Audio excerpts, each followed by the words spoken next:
Good morning. Rise and shine, my friends. Today is Friday, May 24th, and this is Wake Up with KERA News. I'm Katherine Hobbs. Thank you so much for starting your morning with me. Today you can expect a high of about 93 degrees, and temps this long weekend should peak around 96 on Sunday. There's a chance of rain on Monday, though, so plan your weekend accordingly. Maybe something outside on Saturday, the pool on Sunday, and inside Monday. You do you, though. Okay, so an absolute aviation goddess was inducted into the Texas Aviation Hall of Fame this week. Wally Funk became a licensed pilot as a teenager, and her career culminated with her first trip to space in her 80s. She's an absolute icon with an incredible story. Congratulations to Miss Funk on an absolutely mind-blowing career. Now, let's descend back down to earth, specifically to Tarrant County, and get you the news you need for this long weekend. Two Tarrant County jailers who were fired following the in-custody death of Anthony Johnson Jr. have been reinstated, according to the sheriff's office. Sheriff Bill Waybourn announced the detention officer, Rafael Moreno, and his supervisor, Lieutenant Joel Garcia, were fired during a press conference on May 16th before releasing 5 minutes of videos showing events preceding Johnson's death. But after meeting with the attorneys from the Civil Division of the Tarrant County District Attorney's Office, Waybourn said he was advised to withdraw their terminations. Now they're both reinstated and have been placed on administrative leave. The Texas Republican Party is having its annual convention in San Antonio this weekend. And while a major focus will be on electing a new party chair and looking ahead to the national convention this summer, GOP delegates have begun working behind the scenes on new party rules that could help shape Republican lawmakers' legislative priorities. One of those rules would close the party's primaries, and if approved, it could affect how elections are run in this state, and potentially set up a legal battle between party leaders and lawmakers. Republican voters said yes to 13 party propositions on Super Tuesday. Proposition 9, to move to close primaries, passed with 72% of the vote. But to get it fully in law, it would require voters to register as Republicans in order to participate in the party's primary elections. That GOP biennial convention is going to be the first time leaders have met like this since the U.S. Supreme Court overturned Roe v. Wade. But despite the conservative victory over abortion rights, many GOP delegates continue to call for tougher state abortion laws. Texas Public Radio's David Martin Davies reports. Before the big showy parts of the Republican Party convention, before the big speeches, there's a lot of work being done to set the stage for the next 2 years of the GOP's agenda.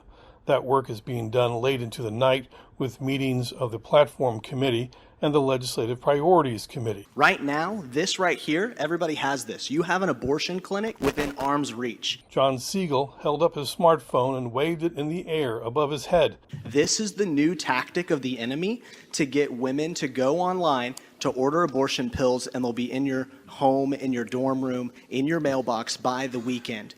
Most of those 10,000 delegates that are going to be here this weekend don't know that. So we need your help, that we need abortion and stopping abortion and going after these illegal abortion sites high up on the list. Siegel and other pro-life delegates are facing the competition of other conservative priorities like more border security, public school vouchers, and the elimination of property taxes. Siegel said most delegates think the abortion fight is over, but he says it isn't.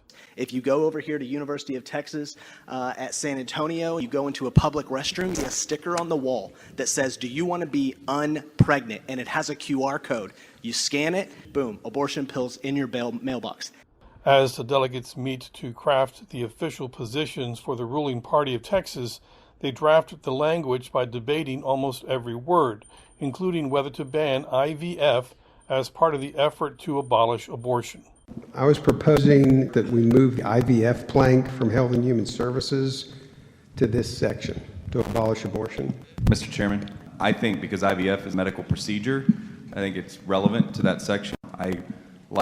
Says we should have pro-life reiterated throughout our platform, so I don't think it hurts to show that this procedure, which is unethical, should be called out as such. Delegates acknowledge that the current state abortion ban is failing because many are able to travel to other states where there is abortion freedom. Patrick Vondel in SD25. I'd like to speak to the situation where in the state of Texas, women being transported out of Texas, most times in crisis situation where people are aiding and abetting. Many delegates are calling for a law that would prohibit out-of-state travel for obtaining an abortion, but another speaker pointed out that the United States has freedom of movement and this couldn't be enforced.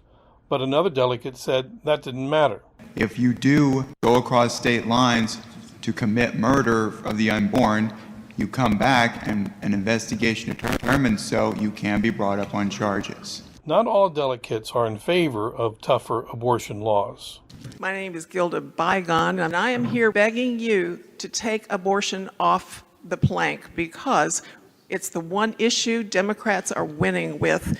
Bygone said because of the pushback on the abortion issue, Republicans could lose the next presidential election. That view didn't sit well with the majority of the committee delegates. So my question is to you, how many children are you willing to let die to win an election? Bygone had no answer, pointing out that it's not a real question but a statement, and it's a statement that could divide a Republican Party that was once united on fighting abortion until it became unpopular. That was TPR's David Martin Davies. The Mavs are playing again tonight against the Timberwolves, and the Stars are going to take the ice on Saturday. Lots of sports going on this weekend, folks. Okay, paleontologists have discovered a new dinosaur. This guy is 10 times smaller than other in his class and reveals all sorts of new details about life in Patagonia before the asteroid wiped out the dinos. He's a member of the Titanomachy family of long-necked herbivores. This guy, however, clocks in about the size of a very hefty cow, which is quite small for his group. His discovery will help paleontologists learn so much more about the southern hemisphere during the late Cretaceous period. We're coming up on a 3-day weekend, and there is no shortage of things to do around North Texas.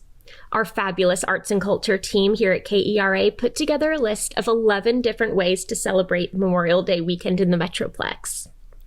After looking through the list many, many times and wishing I could do them all, my top picks landed on the Dallas Arboretum's Tranquil Garden Celebration or the Hamilton performance at the Winspear Opera House.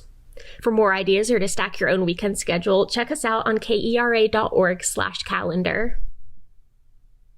Thank you so much for starting your day with me today. I'm so glad you take a few minutes to listen each morning. Be sure to subscribe to the Wake Up with KERA newsletter, also written by yours truly, and check us out on Instagram and Threads at KERATX. Have a safe and fun long weekend. I'm Katherine Hobbs. We'll chat again on Tuesday.